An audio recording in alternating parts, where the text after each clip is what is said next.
اور ہمارے سیٹ پہ باہر لے کے آئے ہیں ہمارے تینوں پیارے بھائی، اور کچھ اور پیارے بھائیوں نے بھی جوائن کیا، ان سے ذرا تھوڑی دیر بعد ہم ملاقات کریں گے۔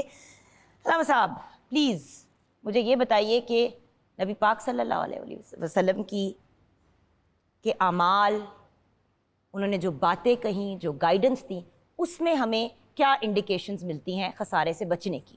جی، خسارے سے بچنے کے لیے اگر ہم قرآن پاک کی جانب رجوع کریں تو رب کائنات نے فرمایا وَسَارِعُوا إِلَىٰ مَغْفِرَةٍ مِّن رَبِّكُمْ وَجَنَّةٍ عَرْضُهَا السَّمَاوَاتُ وَالْأَرْضُ أُعِدَّتْ لِلْمُتَّقِينَ۔ فرمایا کہ بھاگو، دوڑ لگاؤ، جلدی کرو، سرعت کرو، فرمایا جنت کی جانب آؤ۔ فرمایا اگر کامیابی چاہتے ہو، خسارے سے بچنا چاہتے ہو تو اس کا ایک ہی طریقہ ہے، فرمایا تم سارعوا الی مغفرہ، مغفرت کی طرف آؤ، اللہ کی بارگاہ میں آؤ، اللہ کی طرف رجوع کرو۔ فرمایا وہ پھر کرو کیا؟ فرمایا الذین ینفقون فی السراء والضراء والکاظمین الغیظ والعافین عن الناس واللہ یحب المحسنین۔ فرمایا خسارے سے بچنے کا بہترین طریقہ کیا ہے کہ اللہ پاک تمہیں جس حال میں بھی مال عطا فرمائے، فرمایا صبح ہو، رات ہو، دن ہو، کوئی لمحہ ہو، فرمایا اللہ کی راہ میں خیرات کرو۔ الذین ینفقون فی السراء والضراء، خوشحالی میں بھی کرو اور تنگی میں بھی کرو۔ آگے فرمایا والکاظمین الغیظ، یہ بڑی اہم بات ہے میری بہن، والکاظمین الغیظ، فرمایا غصہ کو پی جاؤ۔ فرمایا کامیاب وہ ہے، خسارے سے بچنے والا وہ ہے والکاظمین الغیظ والعافین عن الناس، جو غصے کو پی جانے والا ہے اور لوگوں کو معاف کر دینے والا ہے۔ فرمایا پھر اس کو انعام کیا ملتا ہے؟ فرمایا واللہ یحب المحسنین، پھر اللہ پاک بھی ان سے محبت کرتے ہیں۔ امام حسن مجتبی رضی اللہ تعالیٰ عنہ کی بارگاہ میں آپ کے غلام سے غلطی ہو گئی تو آپ کو جلال آیا۔ جب جلال آیا تو آپ نے، وہ بھی ظاہر ہے تربیت یافتہ تھے اہل بیت کے، تو اس نے فوراً پڑھا کہ والکاظمین الغیظ۔ آپ نے فرمایا میں نے غصہ پی لیا۔ اس نے اگلی آیت کیسا پڑھا؟ والعافین عن الناس، کہ جو اللہ والے ہیں وہ لوگوں کو معاف کر دینے والے ہیں۔ آپ نے فرمایا میں نے تجھے معاف کر دیا، اور اس نے آگے پڑھا واللہ یحب المحسنین، تو اور اللہ پاک تو محسنین سے محبت کرتا ہے۔ فرمایا جا میں نے تجھے آزاد کر دیا ہے۔ تو کامیاب وہ شخص ہے کہ جو جنت کی جانب بڑھ رہا ہے، مغفرت کی جانب بڑھ رہا ہے، اور ہر حال میں خرچ کر رہا ہے، اور غصے کو پی رہا ہے، اور لوگوں کو معاف فرما رہا ہے۔ جی بھائی۔ جی دیکھیے، خسارے کا جو عکس ہے، یعنی اس کا اپوزٹ ہے، وہ کامیابی ہے۔ اور قرآن کریم میں اللہ رب العزت نے ارشاد فرمایا قد افلح من تزکا، بے شک کامیاب وہ ہوا جس نے اپنا تزکیہ کر لیا، جس نے اپنے آپ کو پیور کر لیا، جس نے سچائی کے ساتھ، امانت کے ساتھ، دیانت کے ساتھ معاشرے کے لیے، اپنے گھر والوں کے لیے، اپنی سوسائٹی کے لیے، اس دنیا کے لیے، جو شخص تزکیہ کرتا ہے، دیکھیے اس کے تزکیے کا صرف اس کی ذات تک فائدہ نہیں رہتا، بلکہ اس کی پوری سوسائٹی اس سے نفع حاصل کرتی ہے۔ تہذیب، تمدن، ثقافت، یہ ساری کی ساری چیزیں، یہ نہیں ہو سکتا کہ انسان تزکیہ والا ہو اور وہ نفع بخش نہ ہو، ایسا نہیں ہو سکتا۔ وہ کامیاب وہ شخص ہے جو خود بھی کامیاب ہے اور دوسروں کو بھی کامیاب کرنے کی کوشش کرتا ہے۔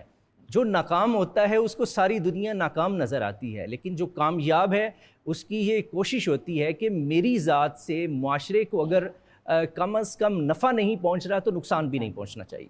بالکل، اور یہی تو سب سے امپورٹنٹ چیز ہے ویورز، کہ ہم انڈرسٹینڈ کریں کہ ویسے تو اگر آپ اپنے فرائض کو پورا کر لیں، 5 وقت نماز پڑھیں، جب آپ باوضو 5 وقت نماز پڑھتے ہیں تو آپ کا ذہن ویسی پازیٹیوٹی کی طرف چلا جاتا ہے۔ پوری دنیا میں اب لوگ میڈیٹیشن کرتے ہیں، تو نماز سے زیادہ بہتر میڈیٹیشن کیا ہے؟ جب آپ کی ڈائریکٹ کنیکشن ہو جاتی ہے with the all mighty.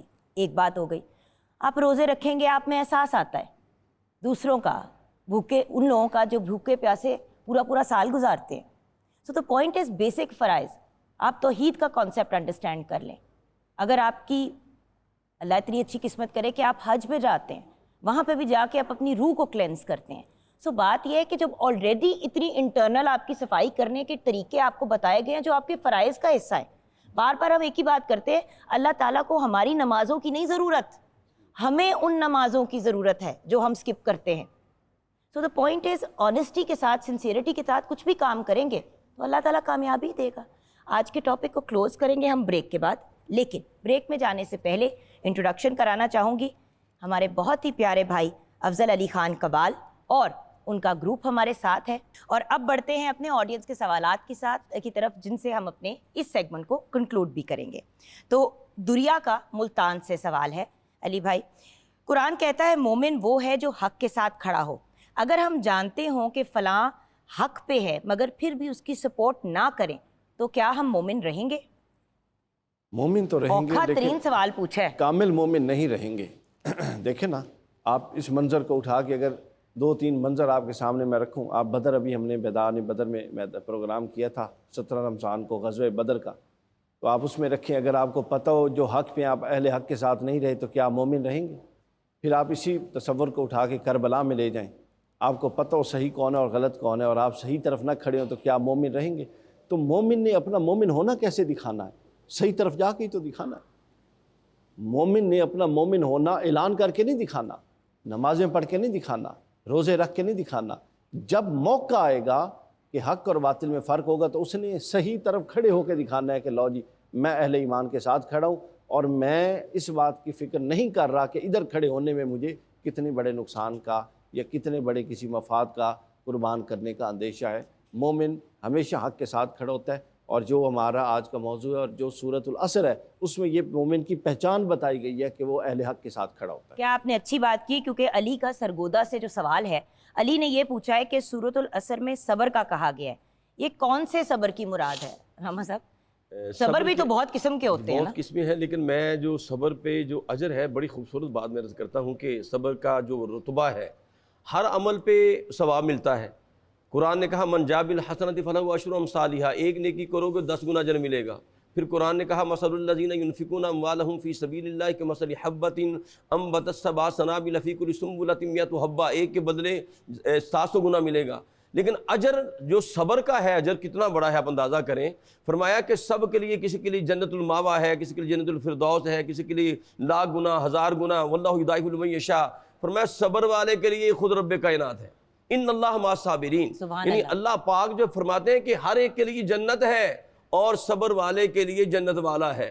Ayub علیہ السلام پر جب بیماری آئی اور اولاد بھی فوت ہو گئی، مال بھی سارا ضائع ہو گیا، تو آپ بڑے علیل ہوئے اور پھر رب کائنات نے کئی سالوں کے بعد شفا دی. تو جبریل امین آئے اور جبریل امین نے پوچھا بتاؤ اب کیا حال ہے؟ تو آپ نے فرمایا اے جبریل، جب میں بیمار تھا تو روزانہ صبر کرتا تھا تو میرا رب پوچھتا تھا ایوب تیرا کیا حال ہے، اور آج شفا ملی ہے تو رب نے پوچھنا چھوڑ دیا ہے، اب تو آ گیا ہے. تو جو صبر کرتا ہے اسے خود رب کائنات کی معیت اور سنگت عطا ہو جاتی ہے، ان اللہ مع الصابرین. اور ویورز، ایک سمپل فیکٹ ہے، اللہ تعالیٰ کسی کو بھی اس کے برداشت سے زیادہ جھیلنے کے لیے نہیں دیتا. جس کی جتنی سخت ہوتی ہے اس کو اسی حساب سے دیا جاتا ہے، چاہے وہ پرابلم ہو چاہے وہ اچھی چیزیں ہوں.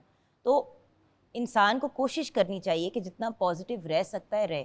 ماہر نفسیات یہی تو باتیں کہتے ہیں، اور مجھے ہنسی آتی ہے کہ ہمارے مذہب نے جو صدیوں پہلے بات کہہ دی، اب سائیکالوجسٹ کہہ رہے ہیں کہ جی یہ ہیومن انسانوں کے ساتھ ڈیل کرنے کا یہ طریقہ. تو مجھے ہنسی آتی ہے، یہ جو ریلز چل رہی ہوتی ہیں ٹک ٹاک پہ بھی اور اس پہ بھی، جب لوگ اس طرح کی باتیں کرتے ہیں تو میں کہتی ہوں ہمارے نبی نے تو صدیوں پہلے یہ بات آپ کو کلیئر کر دی تھی، اور قرآن پاک کمپلیٹ کوڈ آف لائف. مجھے کبھی کبھی لگتا ہے جب لوگ اس طرح کی ٹک ٹاک چیزیں بناتے ہیں تو وہ قرآن سے ایکچولی لے کے ریفرنس اور پھر انگریزی میں بول دیتے ہیں یہ چیزیں. ایکچولی تو لگتا یہی ہے ایسی. جی. فائنلی ڈاکٹر صاحب، آپ سے کلیم فرام کراچی نے یہ سوال کیا ہے کہ ہم صرف دنیا کے نقصان کو نقصان سمجھتے ہیں مگر اللہ تعالیٰ کے نظر اصل نقصان کیا ہے؟ یہ کلیم صاحب کا سوال ہے فرام کراچی. اللہ تعالیٰ کی نگاہوں میں جو نقصان ہے وہ یہ ہے کہ کوئی شخص ایمان حاصل نہ کر سکا، اچھے اعمال نہ کر سکا، جہنم سے آزادی حاصل نہ کر سکا، اور اپنے وقت کو صحیح طریقے سے استعمال نہ کر سکا. اللہ رب العزت آج کے ہمارے موضوع سے بھی جو متعلق ہے، دیکھیے اللہ رب العزت نے قسم اٹھائی کہ وقت کو ضائع مت کرنا، کیونکہ یہ ہمارا ایمان، ہمارے اعمال، جہنم سے آزادی، عبادات، ان ساری چیزوں کا تعلق وقت کے ساتھ ہے. ہماری زندگی ہے، سانسیں ہیں، تو ہم اللہ کی خوشنودی حاصل کر سکتے ہیں، اور ہمیں اپنے اوقات کو ضائع نہیں کرنا چاہیے. ایک بھی لمحہ ایسا نہ ہو کہ ہم اللہ کی نافرمانی میں اس زندگی کو گزاریں. جیسے اس نے حکم دیا ہے اس کی ذات پر، اس کے رسول پر ایمان لائیں، اچھے اعمال کریں تاکہ ہم دنیا کو خوبصورت بنا سکیں اور آخرت کو بھی خوبصورت بنا سکیں، اور لوگوں کو حق کی تلقین کریں اور صبر کریں. آج کے اس ٹاپک کو اگر ہم نے کنکلوڈ کرنا ہو تو ہم اس گفتگو کو کیسے کلوز کریں گے؟ جی علی بھائی، آپ تینوں سے آف کورس مجھے آپ کی کلوزنگس، کیونکہ مجھے پتا ہے کہ بہت سی چیزیں ہم اس میں ڈسکس کر سکتے تھے لیکن ایک ٹائم سینسٹیو سچویشن بھی ہوتی ہے. تو ایز اے پیغام خسارے کے پوائنٹ آف ویو سے آپ لوگ ہمارے ویورز کو کیا گائیڈنس دیں گے؟ جی علی بھائی. میری رائے میں سب سے اہم چیز یہ ہے کہ ہم جن لوگوں کو آئیڈیل سمجھتے ہیں، جنہوں نے دنیا میں بڑا مقام حاصل کیا، ان کے پاس یہی 24 گھنٹے ہوتے تھے. وہی 50 60 70 سال کی ان کو بھی عمریں ملی، باقی لوگوں کو بھی ملی. ایک بندہ ایسا ہے جس کو دنیا جانتی ہے، ایک بندہ ایسا ہے جس کو کوئی بھی نہیں جانتا. تو ان دونوں کے دن رات گزارنے میں کوئی تو فرق ہوگا. بس اپنے دن رات گزارنے میں وہ فرق لائیے. امام شافعی فرماتے ہیں کہ وقت پر سوار ہو جاؤ، وقت کے گھوڑے پر، نہیں تو یہ تمہیں کچل دے گا. یا آپ نے وقت پر سوار ہونا ہے یا وقت نے آپ پر سوار ہونا ہے. اب یہ آپ طے کی چوائس ہے. یہ آپ کی چوائس. جی بھیا. اس میں پیغام یہی، اگر خسارے سے بچنا ہے تو سب سے بڑی بات تو یہ ہے کہ قرآن پاک پہ عمل کریں. جو سورہ عصر کا بھی ہمیں پیغام ملا ہے کہ ایمان، عمل صالح اور حق کے ساتھ معیت اور پھر صبر کے ساتھ. اور پھر اگر کامیابی چاہتے ہیں تو فرمایا کریم آقا علیہ السلام کی سیرت پاک کو اپنی سیرت میں اتار لیں، نقوش مصطفیٰ پہ عمل پیرا ہو جائیں. سرکار دو عالم کے اسوہ حسنہ کا نور جو ہے وہ اپنی سیرت میں اتارے تو انسان کامیاب ہو جائے گا. اور پھر صحابہ کرام کی زندگی کا مطالعہ کریں، مشاہدہ کریں تو کریم آقا علیہ السلام کی سیرت جب انسان کی سیرت میں ڈھل جائے گی، اس کا نور آ جائے گا تو وہ انسان خسارے سے بچ جائے گا انشاءاللہ. خوبصورت میسج. جی ڈاکٹر صاحب. خسارے سے بچنے کا سب سے بہترین طریقہ یہ ہے کہ ہم کائنات کے سب سے کامیاب ترین شخص کی زندگی کو دیکھیں اور اس کی زندگی سے نور حاصل کر کے اپنی اصل زندگی سپر ہیرو تو آپ ہیں. سب سے بڑی بات تو یہ ہے، ہم کارٹونز میں ڈھونڈ رہے ہوتے ہیں ہیروز. سپر مین ہو گیا، اسپائڈر مین ہو گیا، بیٹ مین ہو گیا. او بھائی، ان میں ایک قطرہ برابر بھی وہ کوالٹیز نہیں ہیں جو ہمارے نبی پاک صلی اللہ علیہ وآلہ وسلم میں ہیں. اور اگر ہم اپنے بچوں کو اس طرف متوجہ کریں، بھئی بچے تو کسی کو بھی اپنا ہیرو بنا لیں گے جن سے وہ امپریس ہوئیں گے، لیکن بات یہ ہے بچوں کو تب جا کے یہ باتیں پتہ چلتی ہے جب وہ ایڈلٹس ہو جاتے ہیں. ان کو صرف ایک زبردستی قاری صاحب سے بیٹھ کے قرآن پڑھوا دیتے ہیں جن کی ان کو نہ سمجھ آتی ہے. اس لیے نہیں سمجھ آتی کیونکہ ترجمے کے ساتھ نہیں سکھایا جاتا. اگر آپ بچوں کو صرف قرآن پاک ترجمے کے ساتھ سکھائیں اور نبی پاک کی سنتوں پہ عمل کرنے کی ان کو عادت ڈالے، تو مجھے ایک بات بتائیں، کیوں کوئی بچہ آگے جا کے کسی کا قتل کرے گا، کوئی نیگیٹو چیز کرے گا، اور کیوں وہ ایک نیگیٹو انسان بنے گا؟ اور ہماری بھی تو فالٹ ہے نا کہ ہم اپنے بچوں کو خود خسارے کی طرف دھکیلتے ہیں، اور جب وہ اس میں ملوث ہو جاتے ہیں اور ایک نیگیٹو چیز میں پھنس جاتے ہیں پھر ہم کہتے ہیں پتہ نہیں اس کو کیا ہو گیا. یہ بھی تو بات ہے نا، خسارے کا ایلیمنٹ تو بچپن سے شروع ہوتا ہے ڈاکٹر صاحب. جی. اور اللہ رب العزت نے قرآن کریم میں ارشاد فرمایا لَقَدْ كَانَ لَكُمْ فِي رَسُولِ اللَّهِ أُسْوَةٌ حَسَنَةٌ، کہ اگر دنیا میں کسی شخصیت کی زندگی کمپلیٹ ہے جس میں کوئی کمی نہیں، کوئی نقص نہیں، کوئی کجی نہیں، وہ صرف ایک ذات ہے، اور اس ذات وہ اسوہ حسنہ ہے، اور وہ صرف اور صرف میرے حبیب کریم رؤوف الرحیم صلی اللہ علیہ وآلہ وسلم کی ذات ہے. اس سے اپنی زندگی کو روشن اور منور کرو. ویورز، اسی امپورٹنٹ پیغام کے ساتھ ہم آج کی اپنی اس نشست کو کمپلیٹ کریں گے. بریک کے بعد واپس آئیں گے. بہار رمضان کنٹینیو کرے گا. کچن میں بھی نظر ڈالنی ہے، مزید کلام بھی سننے ہیں، ہیلتھ کی بھی بات ہونی ہے، and of course celebrity guest سے ملاقات ہوگی. پھر ہماری ذہانت کا امتحان بھی ہوتا ہے. So lots to do.